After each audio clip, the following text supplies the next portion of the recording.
2024 সালের 1 জুলাই থেকে 15 আগস্ট পর্যন্ত বাংলাদেশে যা ঘটেছে সেই প্রতিটি ঘটনার বিচার রুম সনদ অনুযায়ী আন্তর্জাতিক অপরাধ আদালতে পাঠানোর আহ্বান জানিয়েছে অ্যামনেস্টি ইন্টারন্যাশনাল।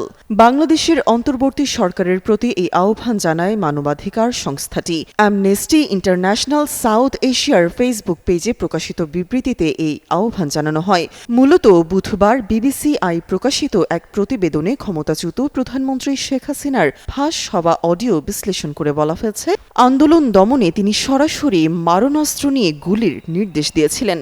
এই তথ্যের ভিত্তিতে অ্যামনেস্টি ইন্টারন্যাশনাল আবারও কর্তৃপক্ষের প্রতি সহিংসতার জন্য দায়ীদের জবাবদিহিতার আওতায় আনার আহ্বান জানিয়েছে।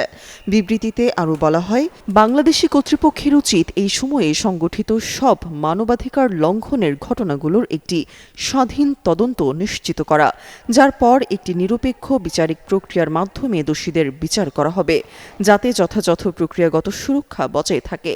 তবে বিচারের ক্ষেত্রে মৃত্যুদণ্ডের কোনো ব্যবস্থা যেন না থাকে সেই বিষয়টিও অ্যামনেস্টি ইন্টারন্যাশনাল তাদের বিবৃতিতে উল্লেখ করেছে।